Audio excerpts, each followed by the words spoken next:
Bawa kwartawa. Bawa kwartawa. Al-halal abayahawa al-hayam. Al-halal abayahawa al-hayam. Basam masyayat yawa syay. Basam rapakadas. Wam yasarala Elda Oper Marlika Philippines. Wam yasarala Elda Oper Marlika Philippines. Tawada abayahawa. Tawada abayahawa. Yaman. Yaman. Diretso na tayo. Wala na tayong patiin. Kasi magkamali pa tayo sa atin.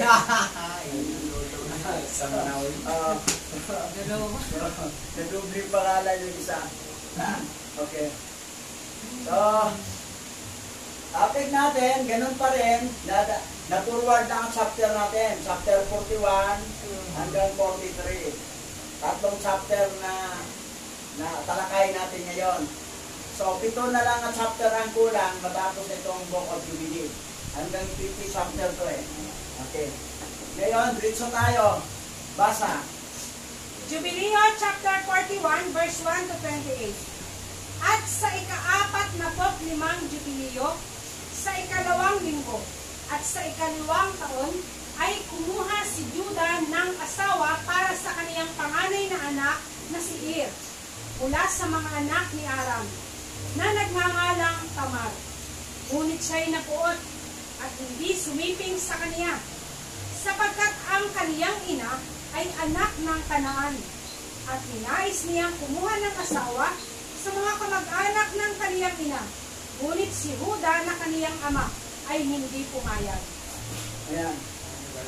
Isa kasi sa problema, kay si Huda, nag-asawa siya ng Canaanites. Eh dapat, Aram yan. Mga Aramiko, mga Aramian, Aramiyo dapat. Eh ngayon, ito si ang nanay nito, Canaanite. Ang tatay, Hebrew. Ngayon, kumuha ng asawa si Juda, si Tamar, na lahi ng mga Aramian, kasi Aramian naman ang mama ni Juda si Leah mga kadugo nila, yun talagang bayan ni Abraham pa noon. Nangyari, hindi pumayag tong nanay, yung ina. Eh si gusto niya mag-asawa pa uli yung anak niya ng mga kamag-anak. Eh hindi naman pumayag. Eh ang problema ito si anong problema ni ha? Basa. At si na ito, na panganay na anak ni Huda, ay masama. Kaya pinatay siya ni Yahweh. At sinabi ni Huda kay Onan na kaniyang kapatid, sipingan mo ang asawa ng iyong kapatid, at tuparin mo ang tungkulin ng isang kapatid, at ikaw ang kahalili na magtanim ng binhi para sa iyong kapatid. At nalalaman ni Onan na ang binhi ay hindi magiging kaniya, kundi sa kaniyang kapatid lamang. At siya'y pumasok sa bahay ng asawa ng kaniyang kapatid, at sumiping, at ibinuhos ang kanyang binhi sa lupa. At sa paningin ni Yahweh, siya'y masama, at pinatay siya ng alahayam. Yan. Pareho ito magkapatid. Si Onan, wala lang kulambo. Si Onan tsaka si Ano ba kasalanan ni Dito, balikan natin ha. Dito. Pakiulit basa to, kasura ito. Dito, simula. At sa ika-45 Jubileo, sa ikalawang linggo at sa ikalawang taon, ay kumuha si Huda ng asawa para sa kaniyang panganay na anak na si Ir, mula sa mga anak ni Aram, na nagngangalang Tamar. Ngunit siya'y napuot at hindi sumiping sa kaniya, sapagkat ang kaniyang ina ay anak ng Kanaan, at ninais niyang kumuha ng asawa sa mga kamag-anak ng kaniyang ina. Ngunit si Huda na kaniyang ama ay hindi pumayag. Ano ang kasalanan ni Ano ang kasalanan niya? Bakit siya pinatay ni Yahweh? Ito. Hindi sumiping. Ito ang kasalanan niya. Hindi sumiping sa kanya. Oo. asawa niya, hindi niya sinipingan. Nagalit si Hawa, pinatay. Ito naman si Una, na walang kulambo. Nagsiping naman, ang problema, tinapo naman ang bine. Kasi ayaw niya na itong magkaanak yan, hindi naman maangking anak yan. Dahil mapunta yan sa kapatid kong si Erga namatay. Oo, hindi ba pangalan sa akin na akong tatay? Carried yun sa namatay kong kapatid, na panganay. So, tinapo niya. Sabi nga ng iba, bawal ang ituan. Bawal, pag kunti lang ang tao, tapos itapon mo pang binhe. Pero kung ang anak mo naman ay Doremi Pasulatido, sunod-sunod. Oh, May pilit, may kung wala kang pambili ng kondom, may hatak, may pilit. sabi nga ng doon sa India yung police, helmet, no problem. Pero please, use condom. Sumakay yung mga anak. Aba, 6 na pirasong anak. Sumakay sa motor. Isang motor lang, 6 sila lahat. Sa helmet, no problem. Hindi ko kayo hulihin, wala kayong helmet. Pero please, use condom. So, pero itong panahon na ito, kunti pa lang sila eh. Kunti pa lang lahi ni Huda. Kaya na nangyayari, ito naman si Una na walang kulambo, walang ewan ko, yan, pinatay siya ni Alaya. Kasi, yung sumiping siya, binuhos niya ang bini sa lupa. O hinapla sa mukha para bumata siya. Ang lupa ang bumata. Kasi yun lang, yung binuhos eh. Komedya. Kasi tutuloy. At sinabi ni Huda kay Tamar na kaniyang manugang, uuwi ka muna sa bahay ng iyong ama at manatili ka doon dahil balo ka na at manatili ka roon hanggang sa lumaki si Sela na aking anak at ikaw ang aking ibibigay sa kaniya upang maging asawa. At nang si Sela ay lumaki na, hindi pinahintulutan ni Betsuel na asawa ni Huda na mapangasawa ng kanyang anak na si Sela kay Tamar. At si Betsuel, ang asawa ni Huda, ay namatay sa 5 taon ng limbong. Pag hinahadlangan pala, pinapatay, no? So, ano nangyari dito? Ang nangyari dito, eto si Tamar, pinauwi sa kanyang biyanan. Ngayon, yung umuwi na, kasi pinangakuan siya na mapangasawa niya si Sheila paglaki. Eh, ang problema itong nanay, si Betsuel.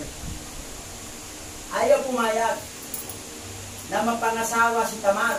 Kasi baka naman, mamatay naman to si Sheila. At parin sa dalawang kapatid, si Er at saka si Onan, na walang kulambo. So, ang nangyari, hindi na tuloy. Sabi rito, si Betsuel ay asawa ni Juda ay namatay sa 5 taon ng bagong linggong ito. So, tumatanggi kasi. So, ang nangyari, ginawa na rin siya, pinatay na rin. Instead na ibigay kay Sheila, si Tamar, etong pagkabida itong Canaanites kasi ito eh. Ano ang bansa ang Canaanites ngayon? Libanon. Ano ang Libanon yun?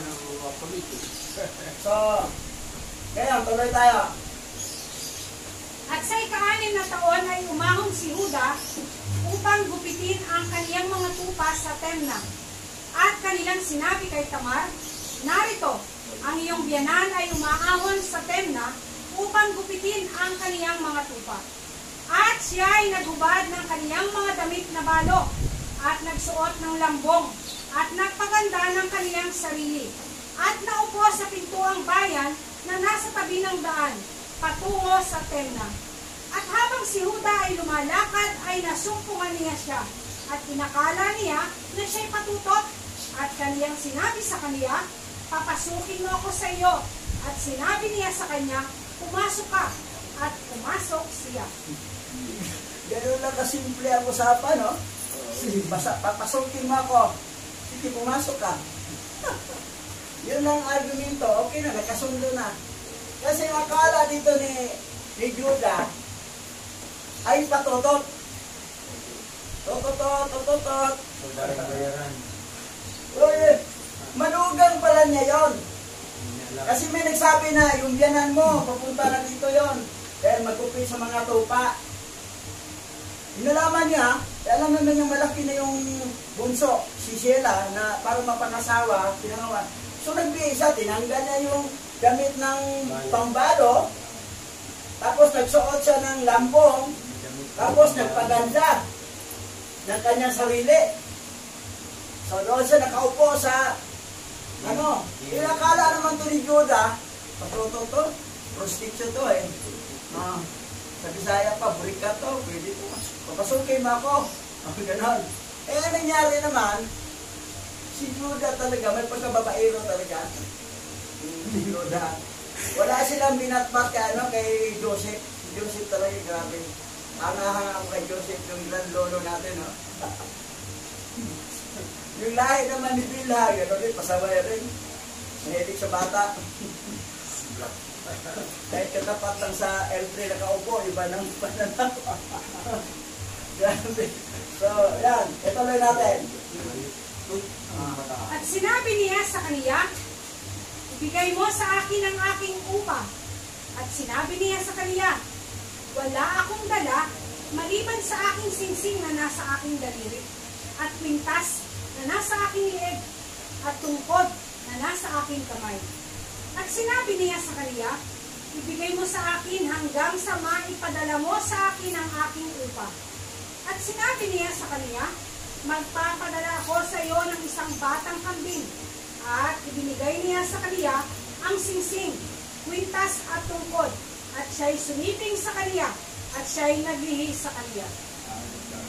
Yan, naglihi to na, ya. Pero walang kalam-alam si Judah na manugang niya yon. Kasi naglambong eh. Lambong mo ka. Eh, ang lambong kasi sa alam mo naman sa Islam, di ba? Mata lang makita. Nakit lahat yun eh. Tapos parang Ganon din sa culture ng mga Aramian eh, saka yung mga Hebrew Israelite. Eh, yung ito, okay pa yung ganyan na makikita. Ito, mata lang ang nakita rin, sirado lahat. Yung walang alam-alam talaga siya, si Judah. Ngayon nangyari, dahil batang kambing na, kasi wala pa namang pera nung panahon na yun eh. Ang ginto lang, gold. At saka yung mga hayop, panglayat. So, batang kambing. Pero habang wala pa siyang batang kambing ibigay, kaya maiwan mo ng kwintas, tungkod, at saka singsing. Yan.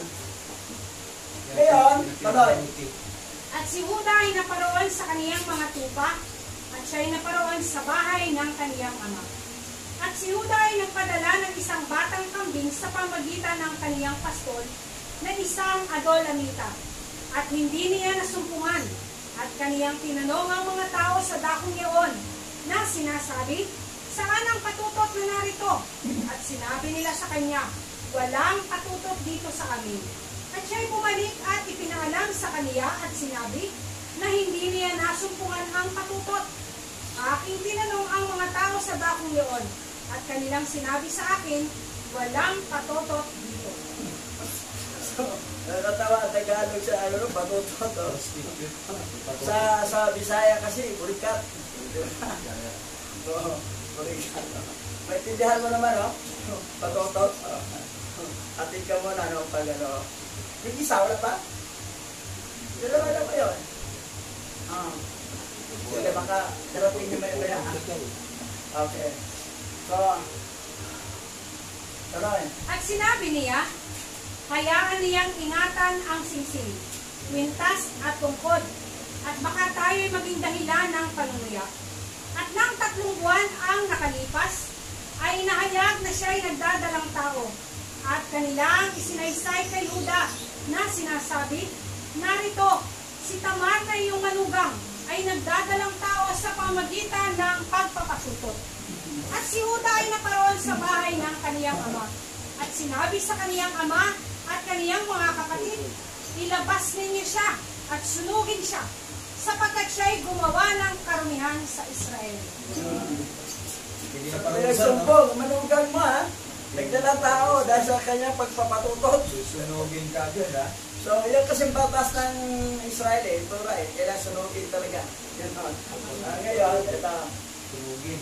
At nangyari, nang ilabas nila siya upang sunugin, pinadala niya sa kaniyang biyanan ang singsing at ang kwintas at ang tungkod na sinasabi, alamin kung kanino ang mga ito, sapagkat sa pamagitan niya, ako ay nagdalang tao.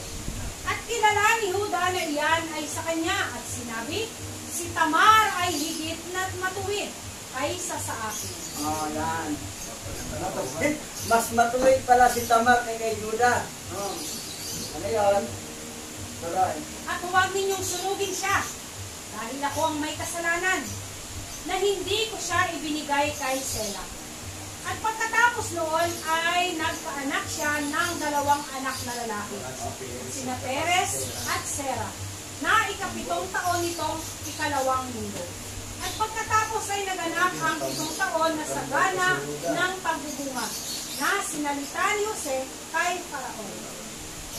So, ang anak ni Juda, naging 3 na. Namatay ang 2, si Er at si Onan. Ang isang kapatid niya si Shelah, pero nagkaanak naman siya kay Tamar, kambal agad eh, si Perez at si Sera. Eto, Aramnya na talaga to. Alahin na nila to, Aramnya, Hebrew. Hindi katulad itong si Shelah, kananay sa nanay nito eh. Kanaanex din yung kalahating tao niya. So, tuloy. At kinilala ni Huda na ang kaniyang ginawa ay masama, sapagkat siya'y sumiping sa kaniyang manugang. At itinuring niya itong kasuklam-suklam sa kaniyang mga mata. At kaniyang kinilala na siya'y nagkasala at naligaw, sapagkat inilantad niya ang palda ng kanyang anak. At siya ay nagsimulang managhoy at magsumamo sa harap ni Yahweh dahil sa kanyang pagsalamsam.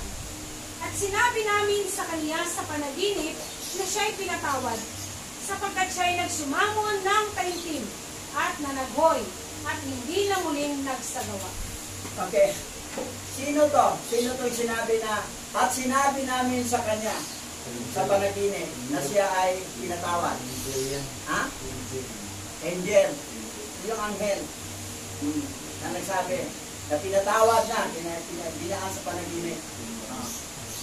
Tuloy. At siya ay tumanggap ng kapatawaran dahil siya ay tumalikod sa kanyang kasalanan at mula sa kanyang kamangmangan, sapagkat siya ay labis na nagsisi sa harap ng ating alayam. At ang bawat gumagawa ng ganito, ang bawat sumiping sa kaniyang biyanan, ay sunugin nila siya ng apoy, sapagkat mayroong karumihan sa kanila, at sunugin nila ng apoy. At iuutos mo sa mga anak ni Israel na huwag magkaroon ng karumihan, sapagkat ang bawat sumiping sa kaniyang manugang na babae o sa kaniyang biyanan ay gumawa ng karumihan.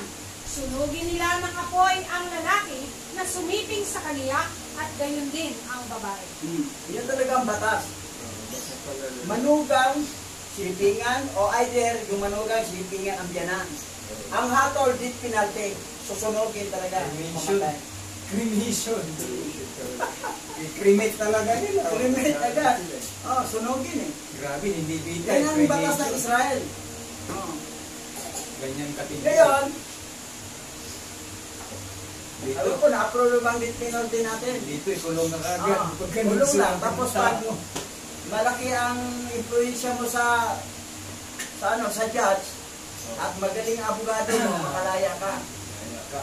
That's why, kailangan talaga may death penalty. Kasi mismo ang bansang Israel may death penalty sila eh. Kasi hindi magtanda itong mga masasama eh. Pag walang death penalty. Sabi na, kawawa naman patay. Itingnan mo ang bansang Israel. May death penalty sila. Alam ko, na-approve na ba death penalty natin? Wala pa. Approve na ba no? Approve na death penalty? Wala pa raw? Wala Wala pa. Ang approve lang yung divorce lang. Ang hinaharang-harang. Okay. Tuloy. At kay Huda ay sinabi namin Maraming na ang nagsasabi. kaniyang dalawang anak na lalaki ay hindi sumiping sa kanya. At sa kadahilanang ito, ang kanyang binhi ay itinayo para sa pangalawang henerasyon at hindi mabubunot. Sapagkat sa katapatan ng mata ay humayo siya at naghanap ng kaparusahan. Ibig sabihin, alinsunod sa paghatol ni Abraham na kaniyang iniutos sa kanyang mga anak. Hinangad ni Huda na sunugin siya ng apoy. Okay. Dito, mayroon tayong natutunan dito Pero itong dalawang anak ni Judah, si Er at si Onan, hindi nag-prosper yung kanilang Sabi dito, hindi sumiping sa kanya, pero atong luto at sa kadahilanan ito, ang kanyang binhi ay itinayo para sa pangalawang henerasyon at hindi mabubunot. Ibig sabihin pala, kapag ang babae, sipingan mo, mayroong ipapadala mula sa langit yung kaluluwa na papasok sa matres na magkabuo ng tao, ng buhay. Ngayon, itong dalawa, walang nabuo. So, may nakarili ng kaluluwa na dapat maging tao. Ito'y nakalaan sa pangalawang henerasyon, sa ibang tao na. Ay, sabi ito, kanyang binhi ay itinayo para sa pangalawang henerasyon. Hindi mabubunot.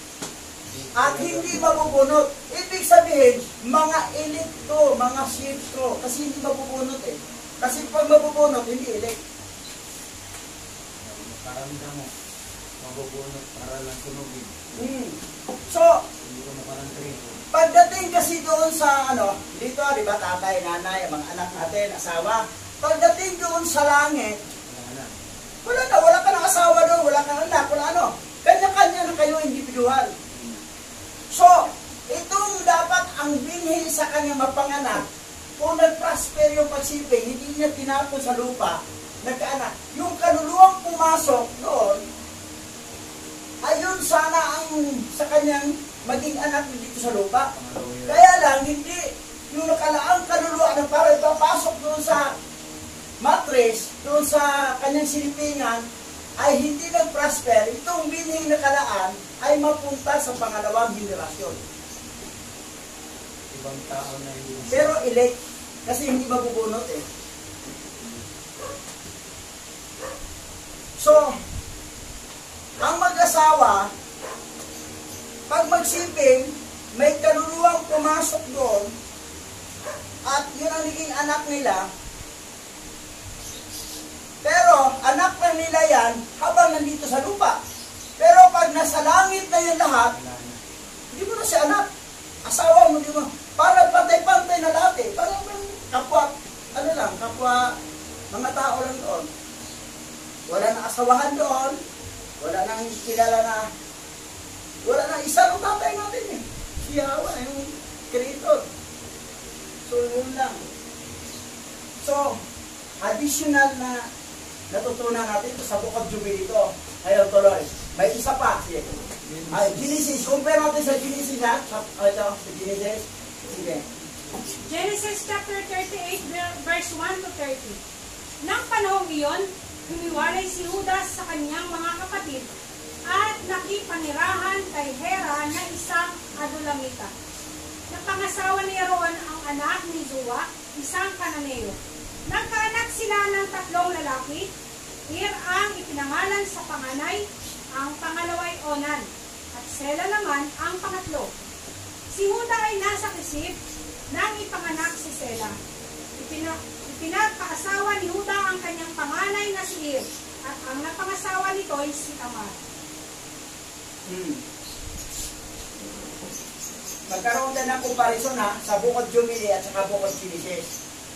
Kanina po si Er, si Onan, na walang kasamang kulambo at saka kumot, at saka si Sheila. Okay. Tuloy. Napakasama ng ugali ni Ir, kaya't nagalit sa kanya si Yahawa at siya'y pinatay. Kaya't sinabi ni Huda kay Onan, tungkulin mong sipingan ng biyuda ng iyong kapatid upang magkaroon siya ng mga anak sa pamamagitan mo.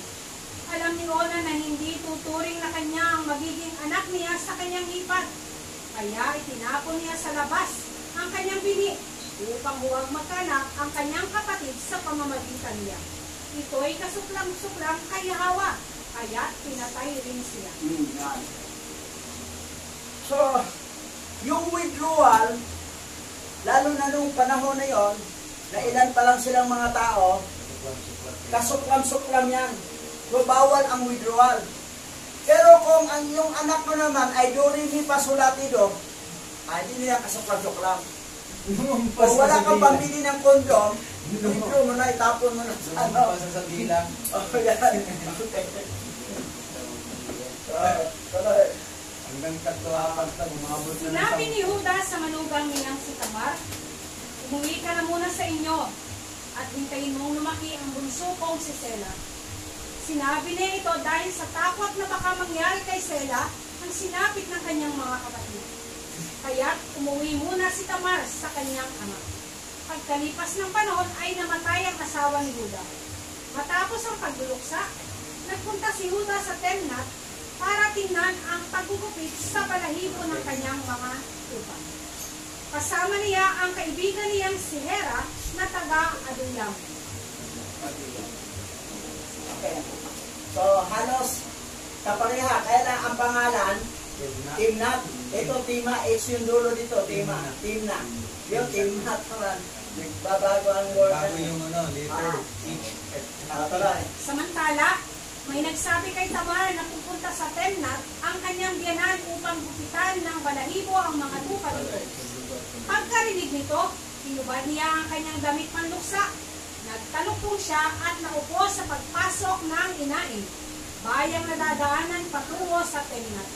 Ginawa niya ito sapagkat alam niyang binata na si Sela, ngunit hindi pa sila itinakakasal ng kanyang biyanan. Nakita ni Huda si Tamar. Pinakala niyang ito yung isang babaeng nagbebenta ng aliw, sapagkat may takip ang mukha.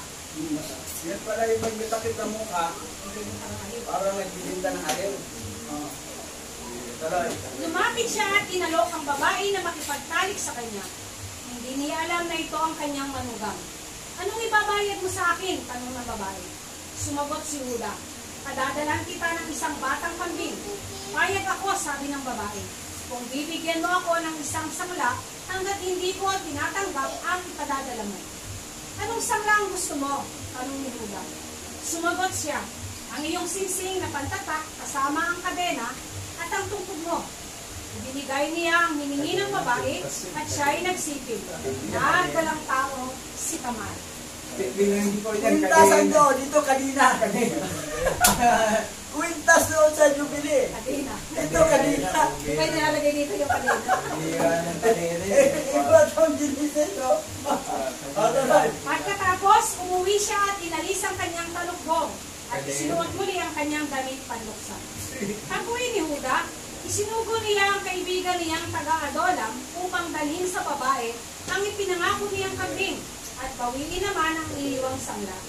Nagtanong-tanong siya sa mga lalaking taga-roon at ang sagot ng mga ito'y walang gayong babae roon. Nagbalik kay Huda ang kanyang kaibigan at sinabi ang nangyari sa kanyang lakad. Kaya't sinabi ni Huda, hayaan mo na sa kanya ang iniwan kong sangla. Baka tayo pagtawanan pa ng mga tao. Dinala mo na sa kanya ang kambing, ngunit wala siya roon. Makaraan ang 3 buwan, may nagsabi kay Huda, ang manugang mong si Tamar ay naglaro ng apoy at ngayon nagdadalang tao. Ilabas ninyo siya at sunugin ang putos ni Huda. Iba dito, naglaro ng apoy.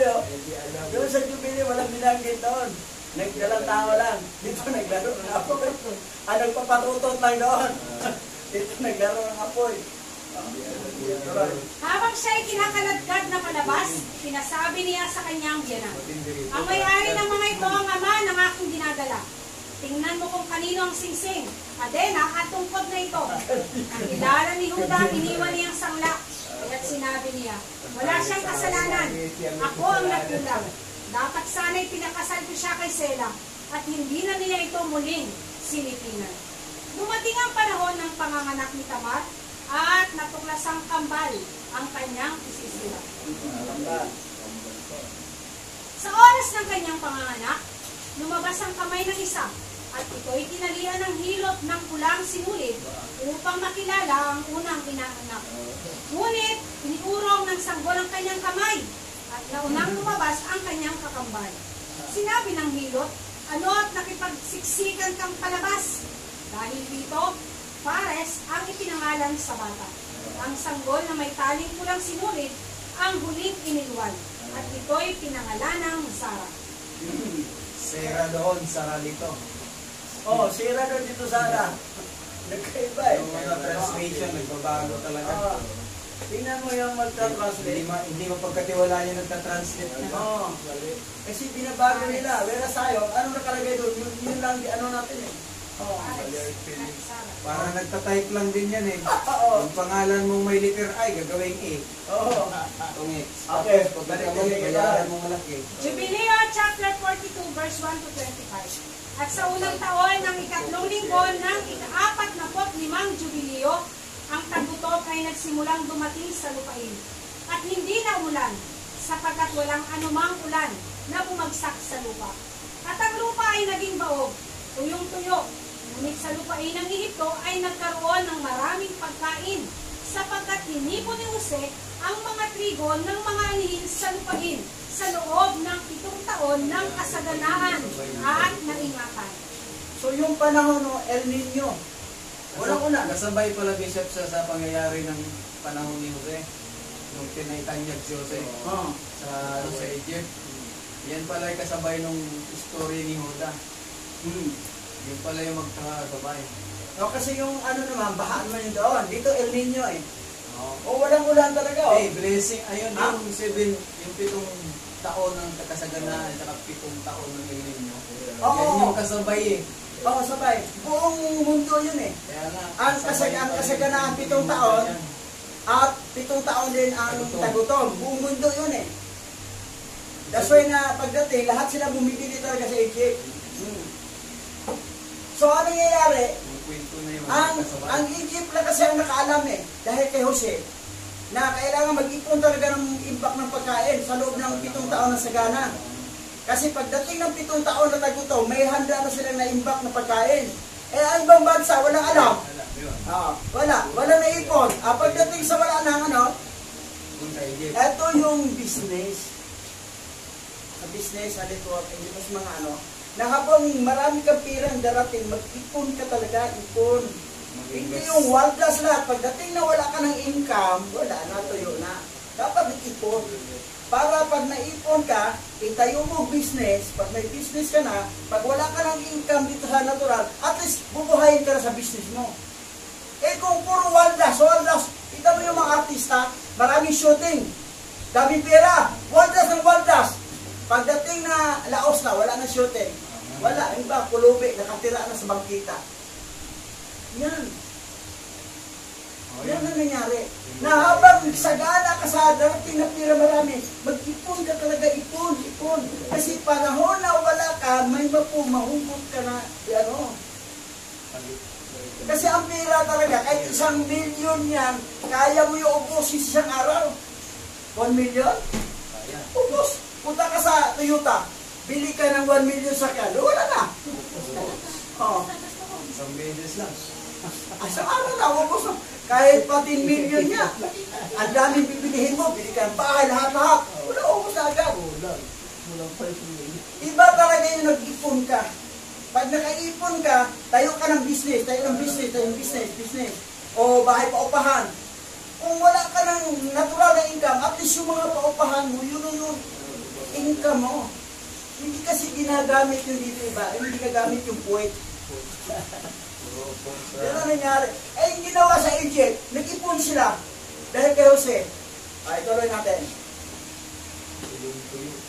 At ang mga Egyptyo ay naparoon kay Jose upang sila bigyan niya ng pagkain. At binuksan nila ang mga kamalig na kinaroroonan ng mga butil ng unang taon at ipinagbili niya sa mga tao. At nabalitaan ni Jacob na may pagkain sa Ehipto at sinubo niya ang kaniyang 10 anak na lalaki upang bumili sila ng pagkain sa Ehipto. Ngunit si Benjamin ay hindi niya pinasama sa kanila at nagsiparoon sila sa Ehipto. So, halos sabay pangyayari ha, kasi yung panahon niya si Joseph nandun sa Egypt. Si ito naman, si Judah, nakamanugang ng si Tamar, na nakaanak sa ng dalawang amba. So, halos sabay yung panahon na yan eh. Alright. At nakilala sila ni Jose, ngunit hindi nila siya nakilala. At siya ay nagsalita sa kanila at nagtanong sa kanila. At sinabi niya sa kanila, hindi ba't kayo'y mga tiktik na hindi ba kayo naparito upang tuklasin ang mga papalapit sa lupain? At inilagay niya sila sa silid. At pagkatapos niyon ay pinalaya niya silang muli. At si Simeon ang mag-isang tinulong at pinaalis ang kanyang siyam na kapatid. Sa book of Simeon, dito na yung Simeon, tinulaw siya. Kasi ito kasi ang nagpursige na patayin si Jose. Alam ni Joseph yun, ito yun, ikaw ikukulong, uwi kayo. Tihan ka rin. At pinuno niya ng trigo ang kanilang mga bayong. At inilagay niya ang kanilang ginto sa kanilang mga bayong. At hindi nila nalalaman. At inutusan niya silang dalhin ang kanilang nakababatang kapatid. Sapagkat sinabi nila sa kanya na ang kanilang ama ay buhay. At ang kanilang nakababatang kapatid na lalaki.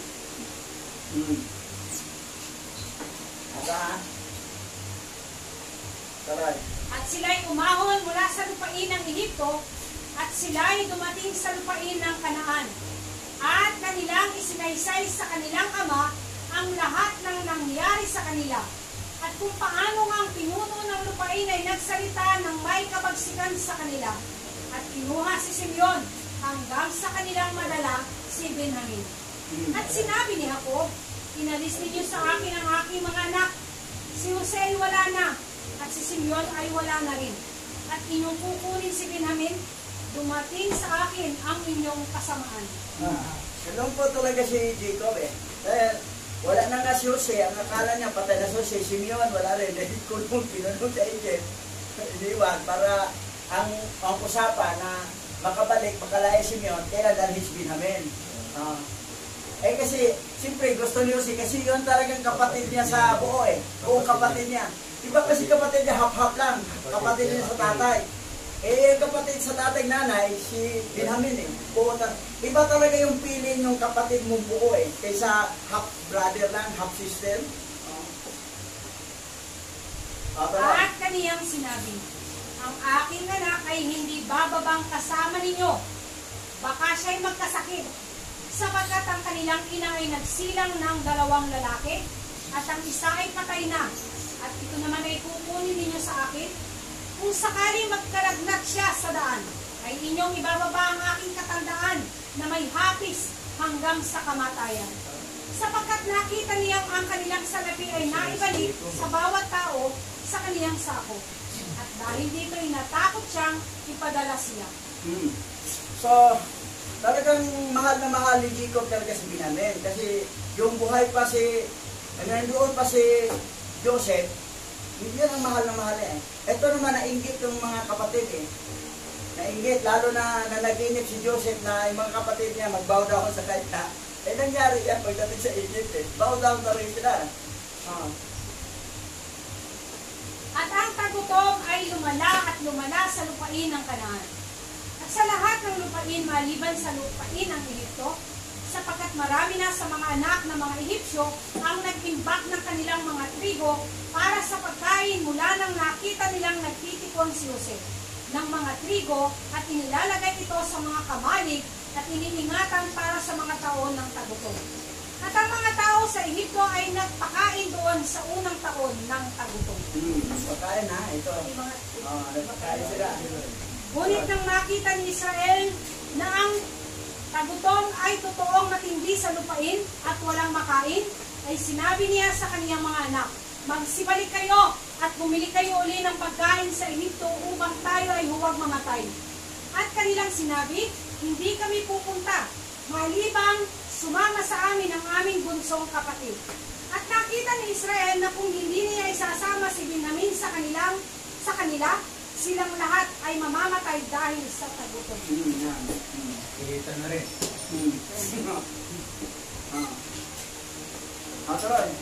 At sinabi ni Ruben, ibigay mo siya sa aking kamay. At kung hindi ko siya maibalik sa iyo, patayin mo ang aking 2 anak na kahalili ng kaniyang kaluluwa. At sinabi niya sa kaniya, hindi siya sasama sa iyo. At lumapit si Juda at nagsabi, ipadala mo siya sa akin.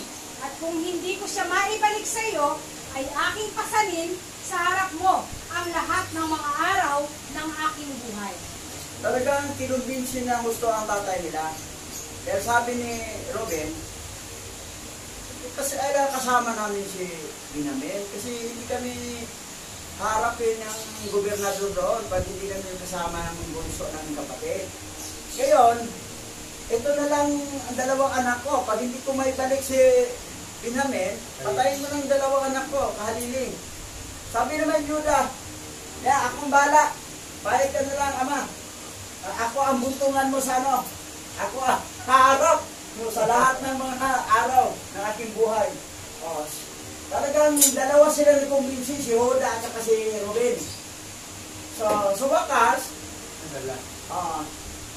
at pinasama niya si Benjamin na kasama nila sa 2nd taon ng linggong ito noong unang araw ng buwan.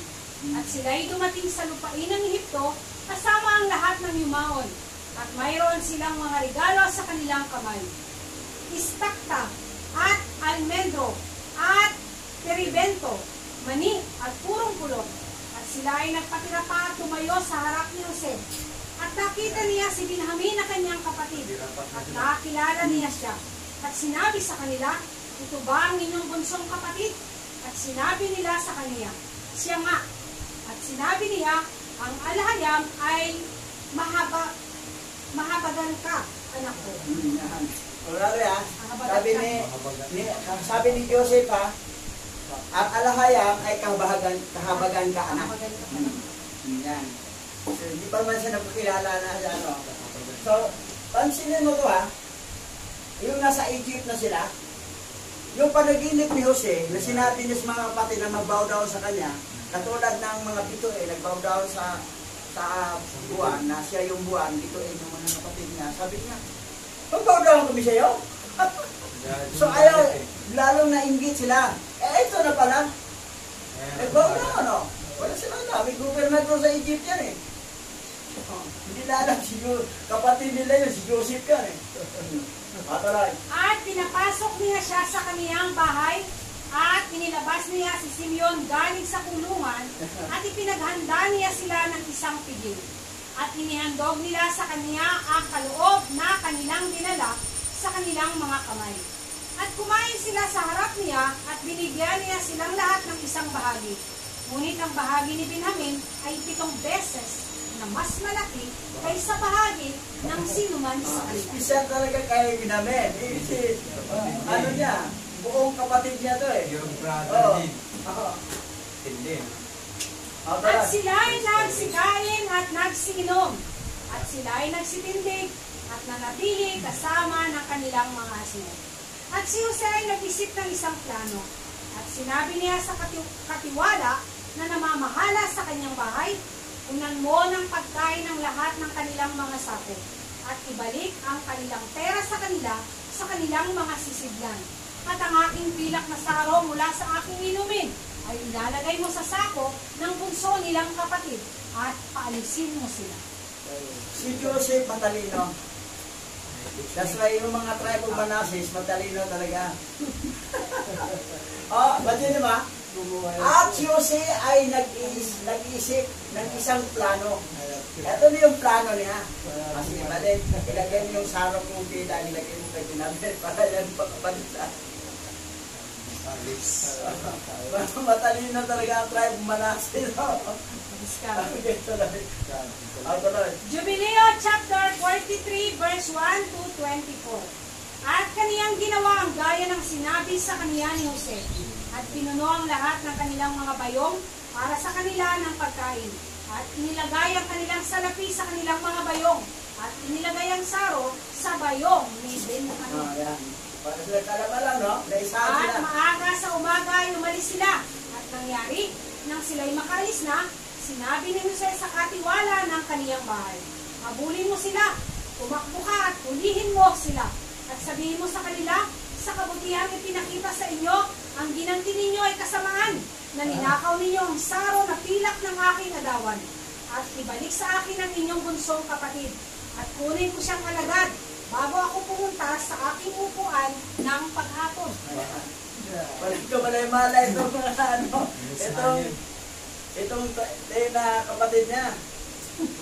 Sampung kapatid. Kita mo ha, gobernador na Egypt ha, hindi ka pwede maging ganyan kang, kasi nga si Parao na, dito sila hanapin, nakita niya, pagkano pa tayo ng, ano, nandito na si Jose, siya na kunin natin. O, di ba? Tuloy. At tinakbo niya sila at sinabi sa kanila ayon sa mga sinabi ni Jose. At kanilang sinabi sa kaniya, ang alahayam ang nakakaalam sa ginawa ng inyong mga lingkod ng mga bagay na ito, na hindi kami nagnakaw sa bahay ng iyong adawan ng anumang kagamitan niya. At ang salapi namin na sumpungan sa aming mga sako noong una, ay aming ibinalik sa iyo mula sa lupain ng Kanaan. Ano si Judah ito sabi ha? Alam ni Alahayam na hindi kami nagnakaw ng mga kagamitan ng adawan mo. Yung una nga pera ibinalik namin. Yan. So honest to goodness. Yan ang tawag na tanim kaso. Paano kami nagnakaw ng anumang kagamitan?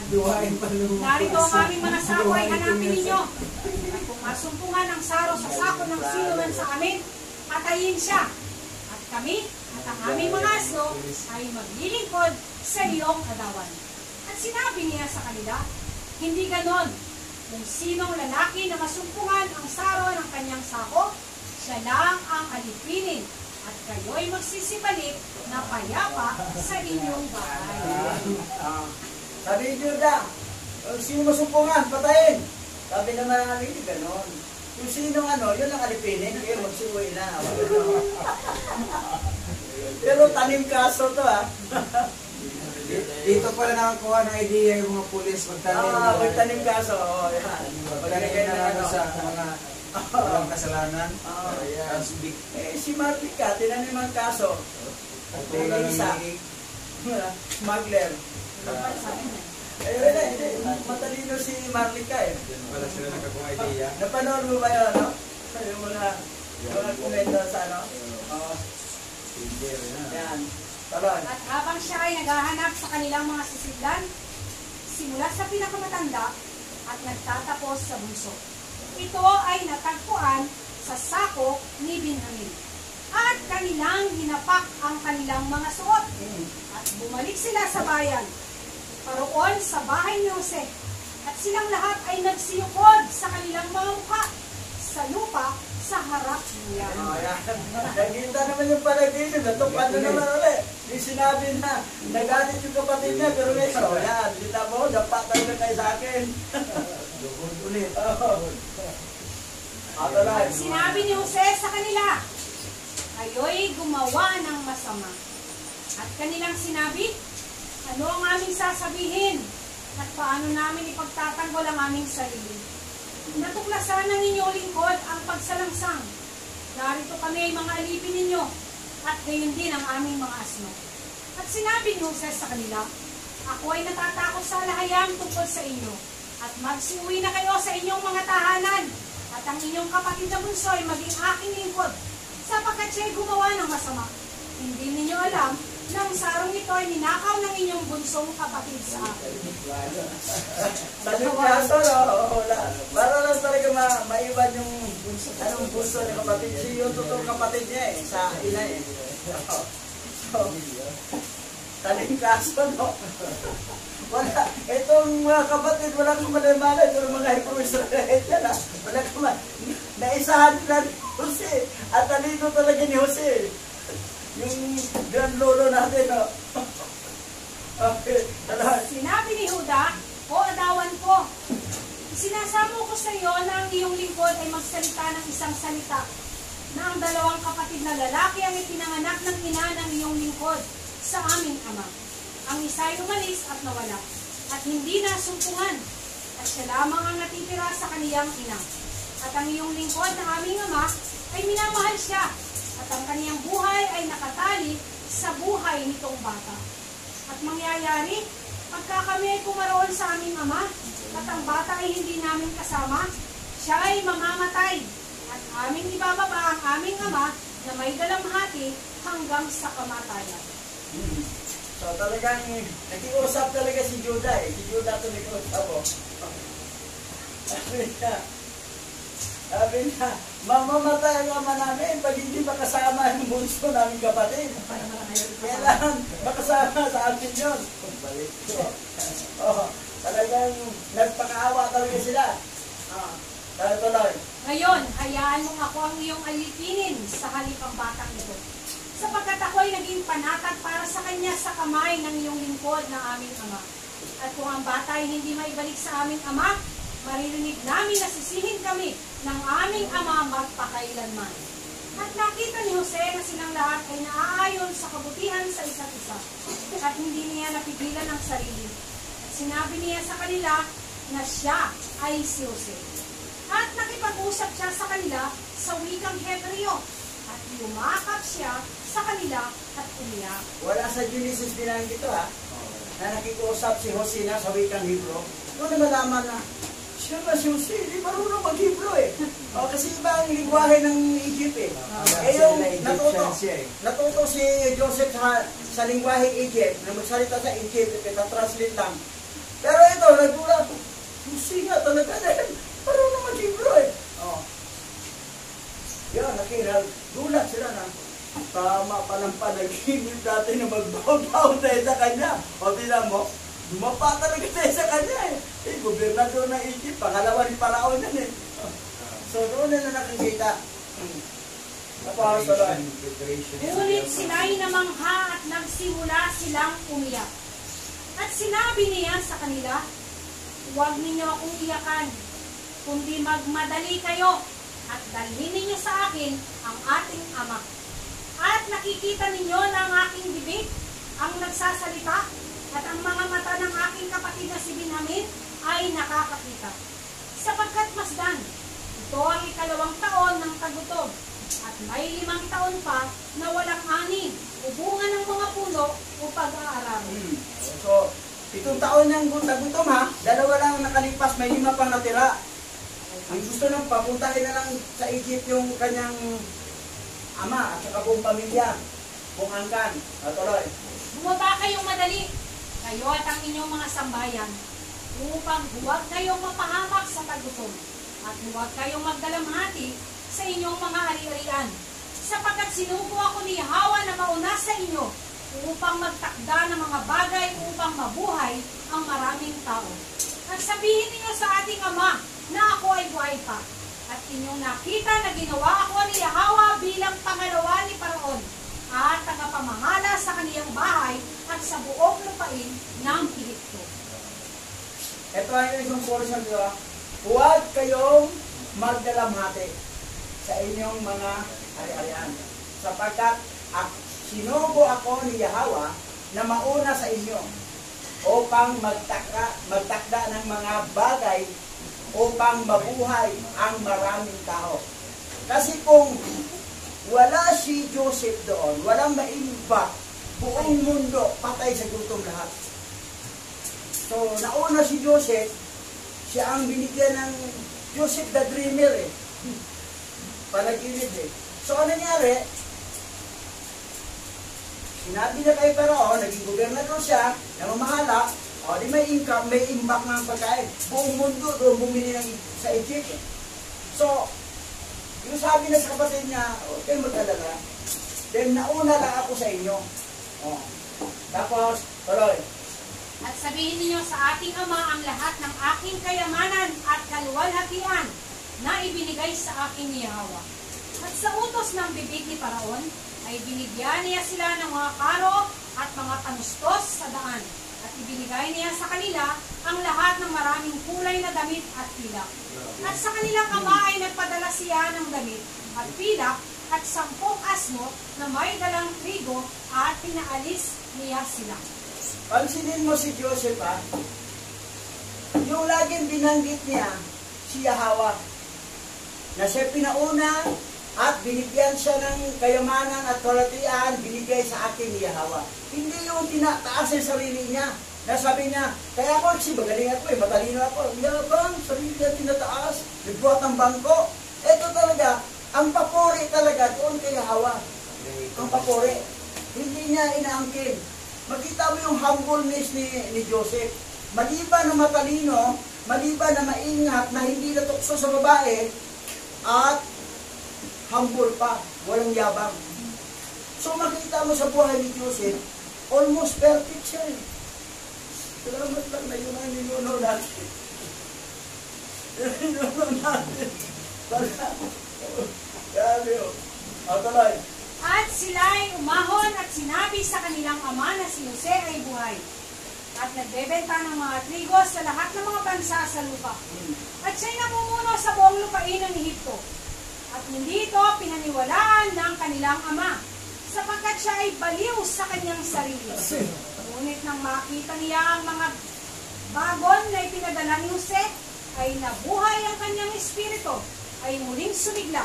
At sinabi niya, sapat na sa akin na buhay si Jose. At bababa ako, at nang makita ko si Jose, bago ako mamatay. Ito, para baliw ito. Kasi wala na si Joseph.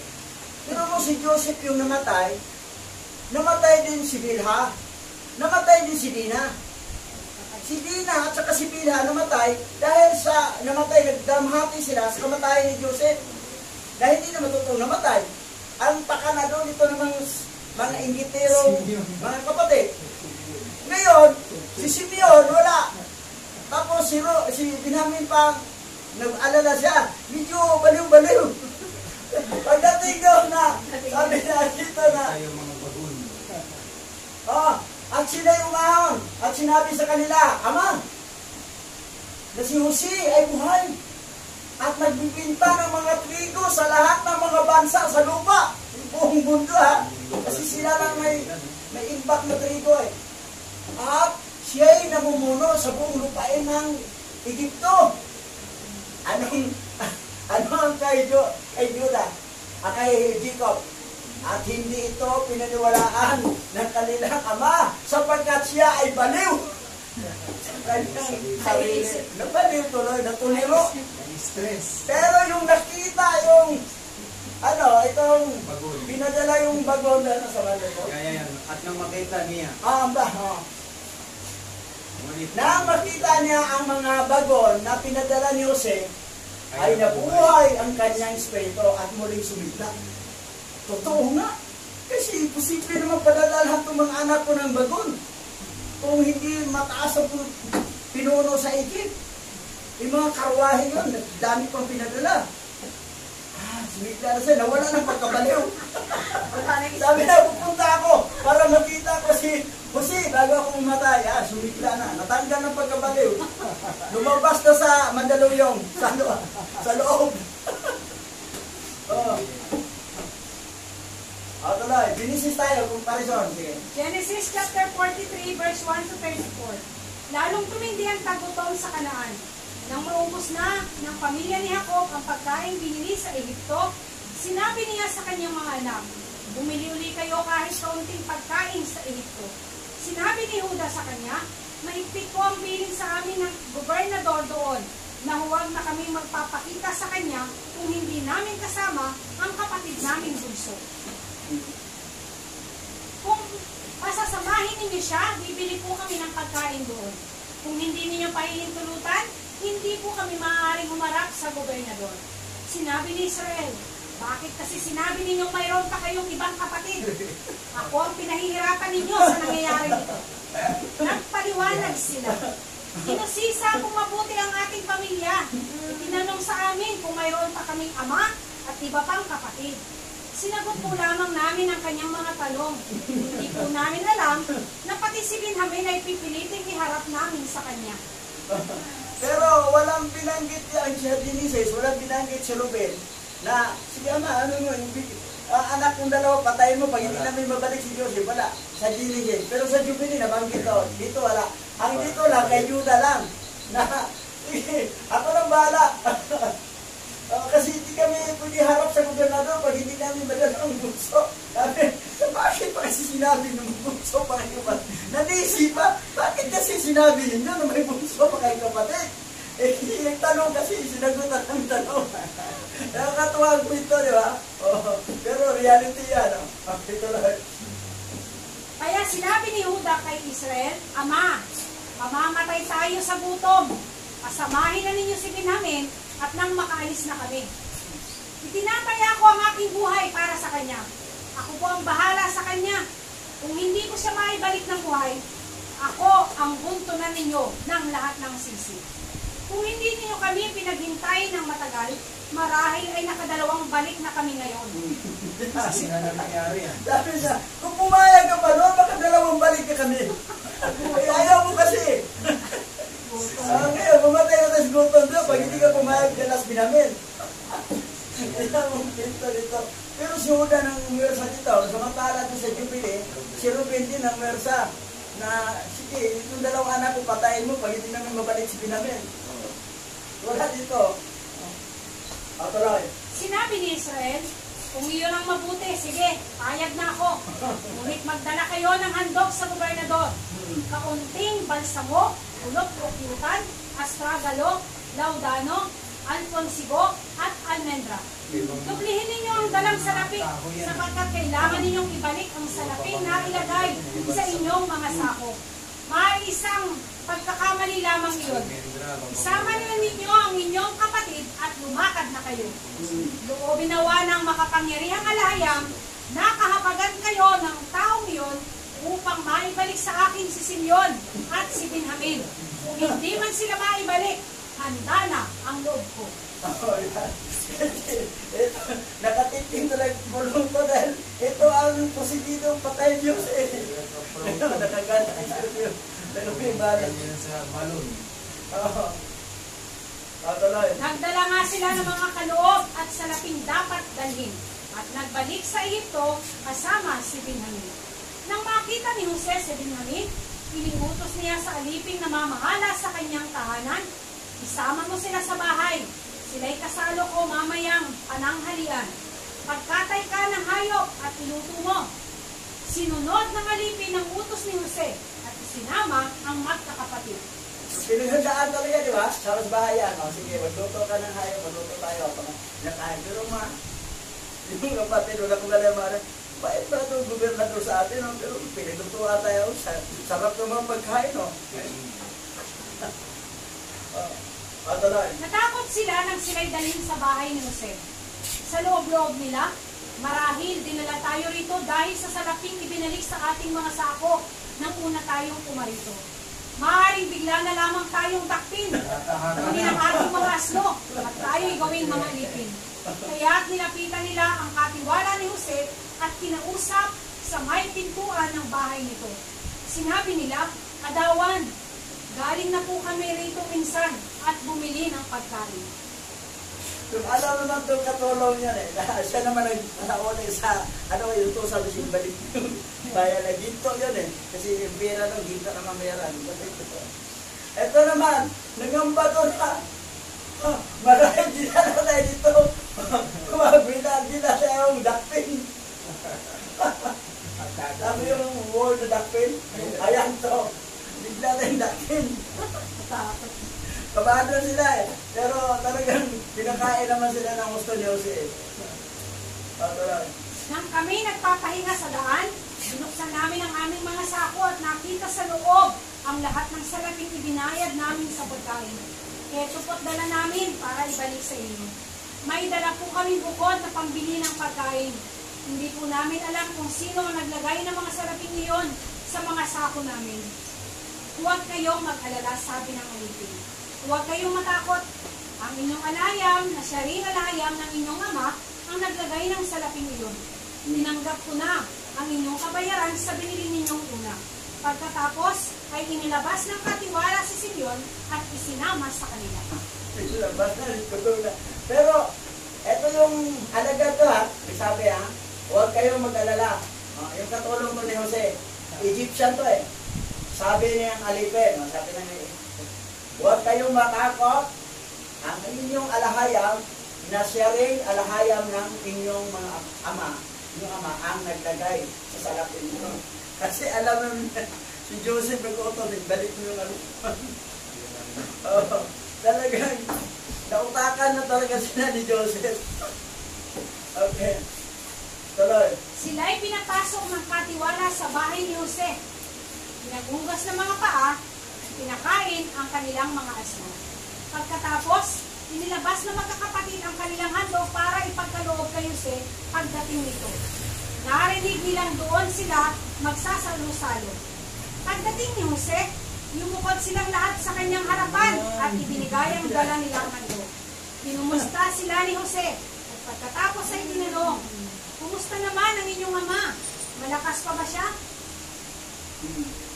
Hindi na po na laging magtatanong ang gobernador na patungkol sa kanilang ama. Hindi lang sila, bakit lagi magtanong? Suksi yata ito eh. Walang nakaisip sa kanila eh. Walang nakaisip. At saka, hindi ka napansin na pagdating sa pagkain at saka mga regalo, mas lamang lagi si Benjamin. Kaysa kanila, hindi na. Bakit lamang to? Kasi yung siguro to eh. Paano po nagtatanong lagi sa ama? May mga utak to mga kapatid. Si Joseph ang matalino eh. Okay, tuloy.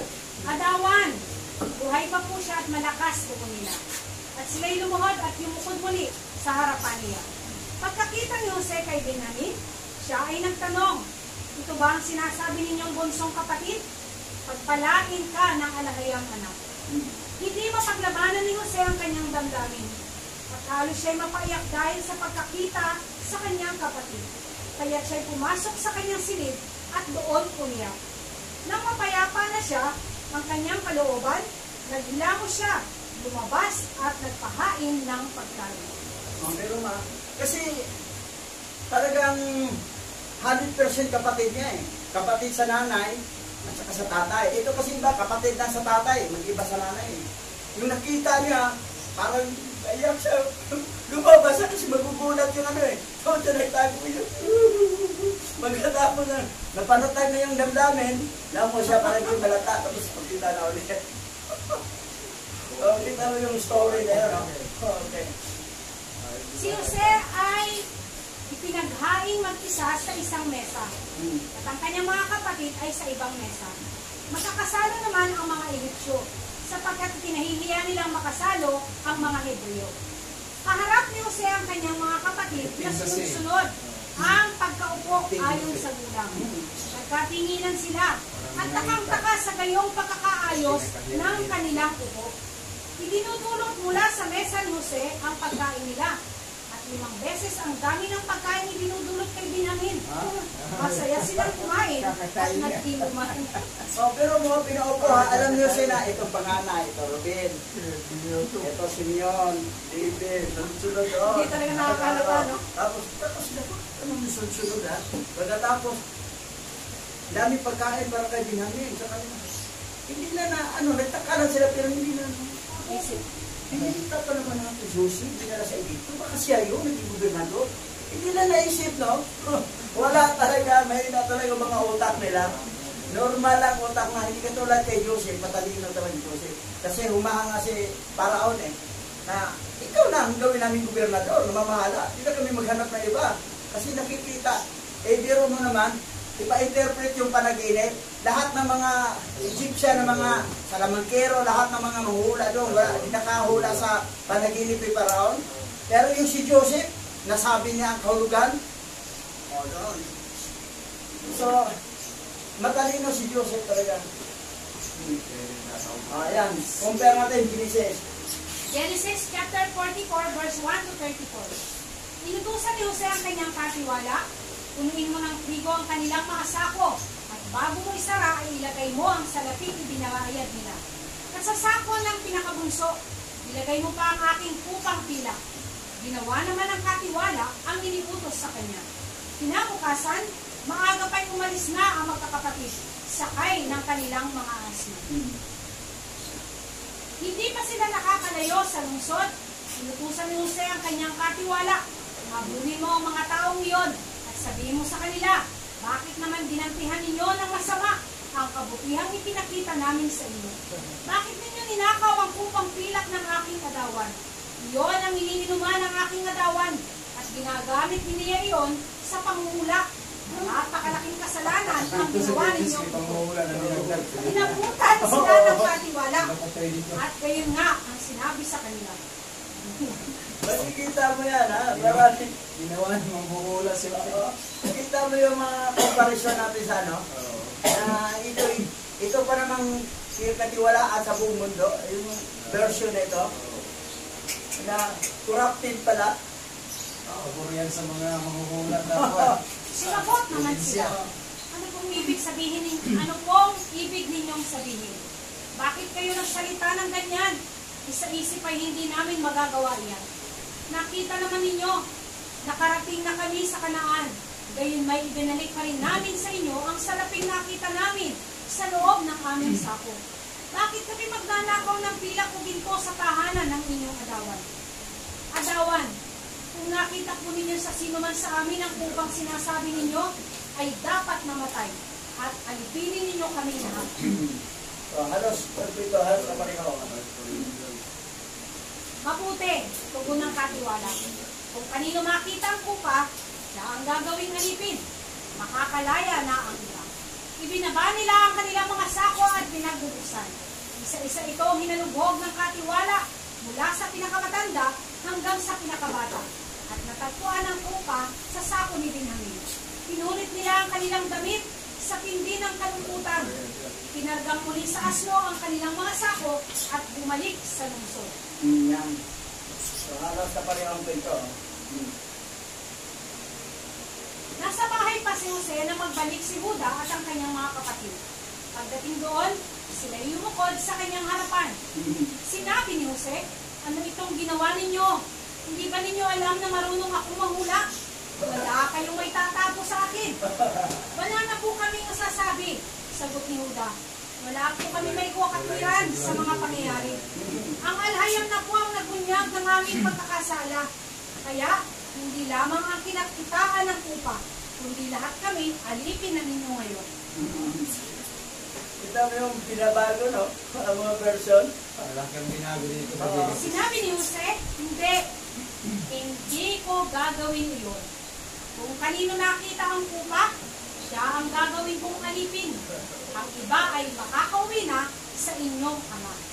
Lumapit si Huda kay Jose at ang sabi, nakikiusap po ako, adawan. Kung ninyong mamarapatin, huwag sana ninyong ikagagalit. Ang turing ko sa inyo ay para na kayong paraon. Adawan, tinanong ninyo kung mayroon pa kaming ama at kapatid.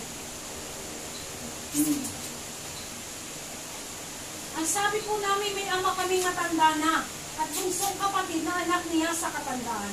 Patay na ang kapatid nito at siya na lamang ang buhay na anak ng kanyang ina. Kaya mahal na mahal siya ng aming ama. Iniutos ninyong dali namin siya rito upang ninyong makita. Ipiniliwanag po namin mahirap ilayo sa aming ama ang bata sapagkat maaaring ikamatay niya ito. Ngunit ang sabi naman ninyo, hindi na ninyo kami tatanggapin dito kung hindi namin siya maihaharap sa inyo. Ang lahat ng ito'y sinabi namin sa aming ama nang umuwi kami. Muli kaming inutusan ng aming ama na pumarito upang pumili ng kaunting pagkain. Ipinaalala namin sa kanya na hindi ninyo kami tatanggapin kung hindi kasama ang bunso naming kapatid. Sinabi po niya sa amin, alam naman ninyong dalawa lamang ang anak ng kanilang ina. Wala na ang isa. Maaaring siya iniluray ng mabangis na hayop. Hindi niya alam, ako yun, ha? Hindi niya alam, ako yun. At kung ang natitira ay isasama pa ninyo, maaaring mamatay ako sa dalamhati. Ang buhay po ng aming ama ay karugtong na ng buhay ng bata. Kaya kung babalik kami na hindi ito kasama, tiyak na siya'y mamamatay. Kapag nakita niyang hindi namin kasama ang bata, malalagutan siya ng hininga dahil sa kalungkutan. Isa pa, itinaya ko ang aking buhay para sa bata. Sinabi ko po na kung siya hindi ko may babalik, ako ang buntungan niya ng sisi. Kaya kung papayag kayo, ako na ang alipinin ninyo sa halip na itong aking bunsong kapatid. Pahintulutan na ninyong isama siya ng iba kong mga kapatid. Hindi po ako makakauwi kung hindi kasama si Benjamin. Hindi ko po makakayanan ang matinding dagok na darating sa aming ama kung iyon ang mangyayari. Genesis chapter 45 verse 1 to 28. Hindi na mapigil ni Jose ang kanyang damdamin. Kaya pinaalis niya ang kanyang mga tagapaglingkod na naroon. Nang sila na lamang ang naroon, ipinagtapat ni Jose sa kanyang mga kapatid kung sino siya. Sa lakas ng kanyang iyak, narinig siya ng mga Ehipsyo. Kaya't ang balita ay mabilis na nakarating sa palasyo. Ako si Jose, ang pagtatapat niya sa kanyang mga kapatid. Buhay pa bang talaga ang ating ama? Nagulantang sila sa kanilang narinig at hindi nakasagot. Mulat-mulat sila. Ikaw pala si Jose. Naming bininta. Oh. Sinabi na rin, pinatay na. Lumapit kayo, sabi ni Jose. Lumapit na sila. At nagpatuloy siya ng pagsasalita. Ako nga si Jose, ang inyong kapatid na ipinagbili ninyo sa Ehipto. Ngunit huwag na ninyong ikalungkot ang nangyari. Huwag ninyong sisihin ang inyong sarili sa ginawa ninyo sa akin. Ang alahayam ang nagpadala sa akin dito upang iligtas ang maraming buhay. 2 taon pa lamang ang tagutom. 5 taon pa ang darating. At walang aanihin sa mga bukil. Pinauna ako rito ni Yahweh upang huwag malipol ang ating lahi. So, may purpose. May purpose talaga na ni Jose. Kasi sinabi niya, huwag niyong sisihin yung sarili kung bakit bininta. Kasi ito talaga ang programa, ito talagang plano. Na mauna ako, kasi pag wala ng pagkain, pagkain sila lahat. Pati mga tao, buhay na marami. At saka yung ating lahi, malipol ang ating lahi. So, may mga pangyayari kasi na parang masakit eh. Pero ang pinaka-conclusion pala doon, maganda pala, something good is happen. Pero parang, ano ba ito? Parang bakit ganitong nangyari sa buhay ko? Bakit masyado namang sobrang malas? Bakit ito? May plano ang ating may likha. May plano si Amay Hawa na. Kaya na gano'n. Kasi sa kabila ng mga paghihirap, ang dulo, parang naglilibo, di ba? Ang nanay naglilibo, sakit. Sakit talaga. Pero pag lumabas ng bata, mawala na sakit, another dagdag ng pamilya. Matutuwa ka na, may bago na tayong dagdag sa ating pamilya. Oh. So parang gano'n, na kung mayroon mga mangyayari sa buhay natin, yung mga kahirapan, mga ano, huwag tayong mag-alala. Hindi lang natin alam ang plano ni Abay Hawa kung bakit nangyari sa iyo yan. Kasi may purpose talaga siya. Na gano'n, mayroon siyang gustong mangyari sa buhay. As long as na tayo ay naglilingkod, tayo ay nagpagamit, something good happen talaga to us na mangyayari. Okay, Roma. Si Jose dito.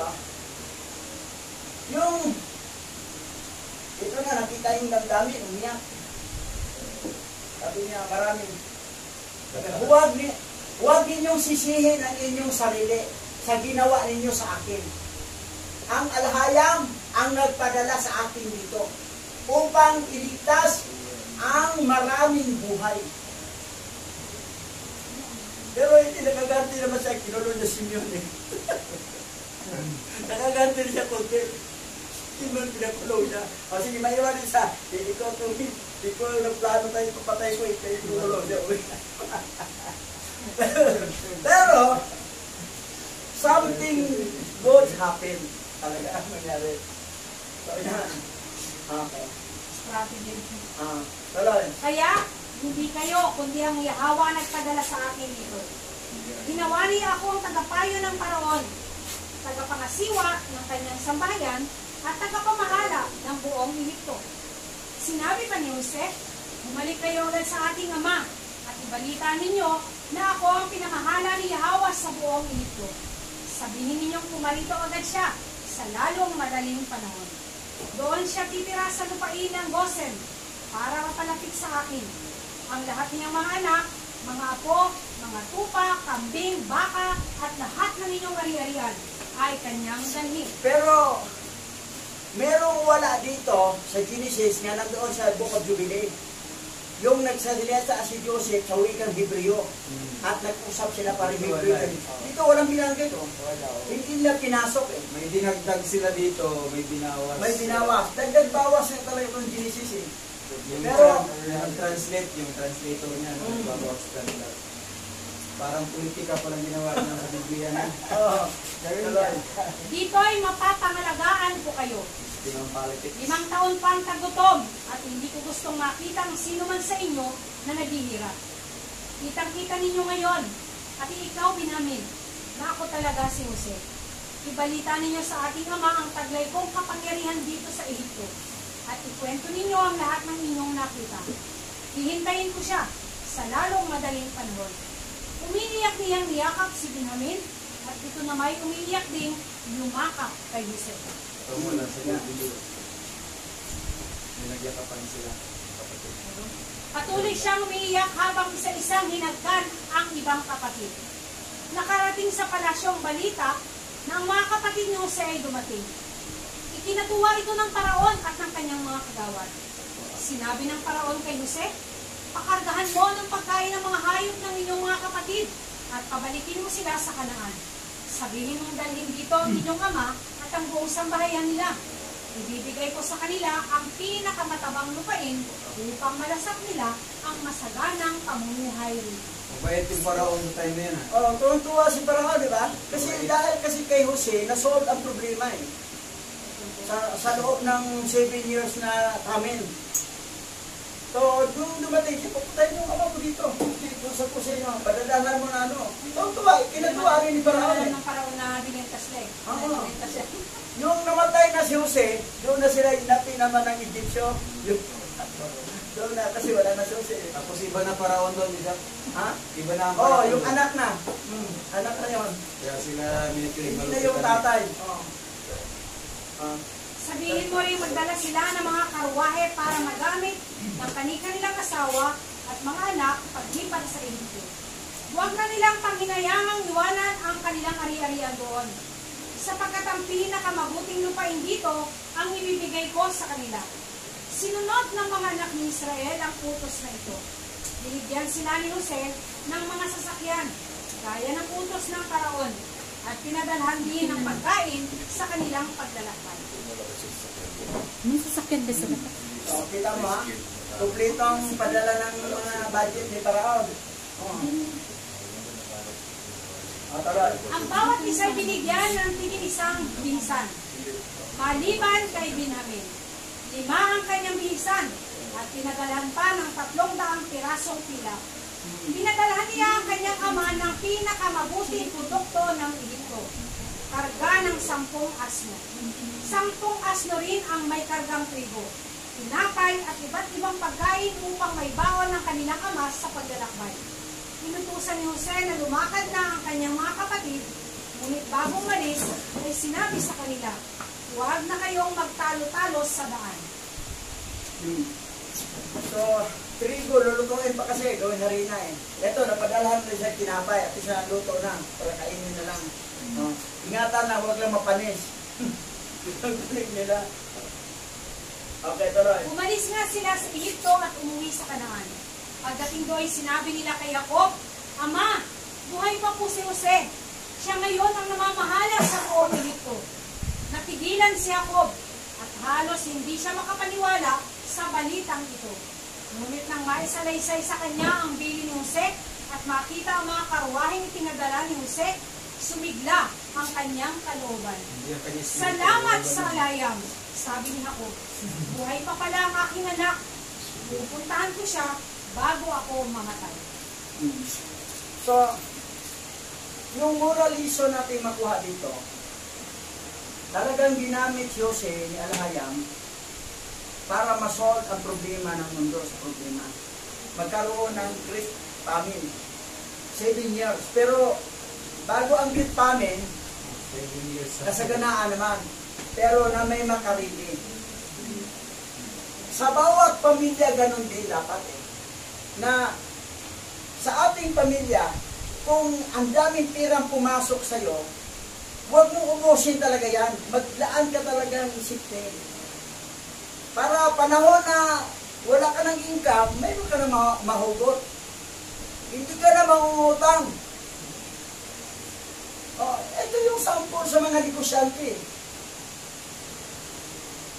So, hindi yung dumating ang pera, ang dami nang naisip, bibilihin. Ito, bibilihin. Hindi naman ka-importante yung bilihin, bibili na. Dami ng damit, bibili pa ng damit.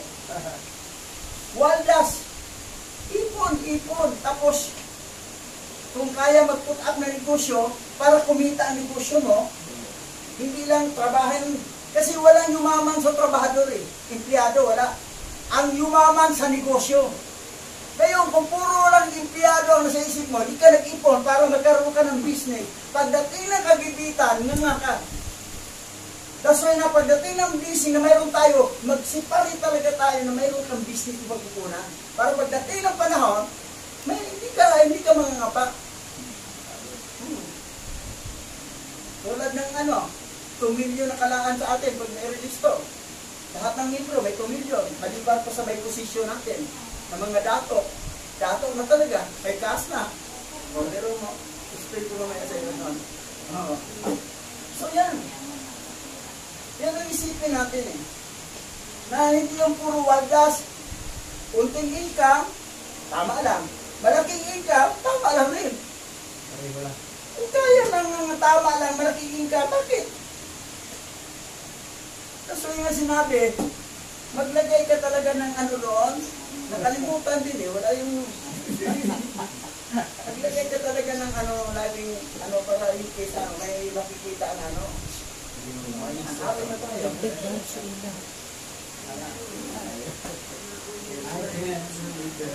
Tayo ang tumayaw ng ating. Hindi pa dumating yung isa? Babae yan eh. Sabi ni nanay. Hindi interesado. Hindi interesado.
ways acknowledge thee, and kings shall direct thy path.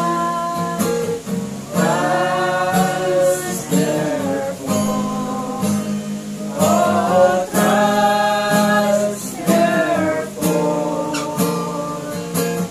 trust therefore in Yahweh Shah. For the last time, in all thy ways acknowledge him.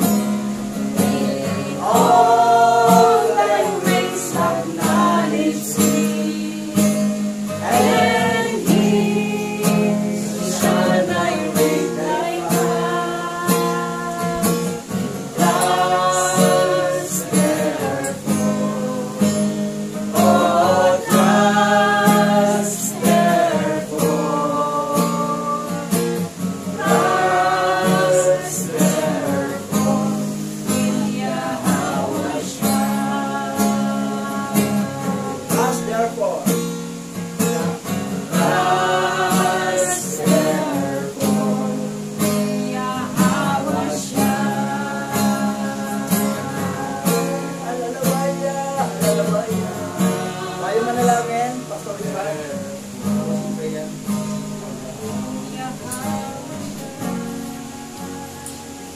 Let's pray. I will praise you, Abba Yahweh, sa lahat ng inyong preparation sa mga darating na panahon. Na yung aming mga buhay ay iyong i-preserve sa iyong dakilang layunin na ang bansa at ang buong daigdig ay umaharap sa iyong muling pagbabalik as coming King of Kings, Adawan of Adawan, sa lahat ng mga matataas ang posisyon sa lupa. Abba Yahweh, katulad ng iyong preservation sa lahat ng lahi ni Jacob at ang pag-iingat mo sa buong mundo ng mga lahi ni Adan. Ginawa mo ang kamanghamanghang bagay sa kabila ng napakahirap na sitwasyon na parang hindi namin maintindihan ang nangyari sa buhay ni Jose. But you are great at ikaw ay talagang napakahiwaga sa iyong mga plano at layunin. Walang sino mang pwedeng umarok sa iyong kaispan upang pantayan ka bilang alahayam. Walang sino mang taong mangas upang subukin ang iyong kaalaman. Walang sino mang tao kahit sa lamangkero o manghuhula man ang makatutukoy ng iyong kaispan at sasabihin ikaw ay kaya nilang pantayan. You are a great alahayam na nag-iisang maylikha ng buong langit at lupa. Sa iyo nagmula ang lahat ng buhay at ito'y muling magbabalik sa iyo ayon sa iyong mga layunin at plan. O aming Yahweh, sa panahon ito, batid mo ang nararanasan ng bansang Pilipinas. Dahil sa karagawan ng mga tao walang inisip kundi ang makasariling layunin. O aming Yahweh,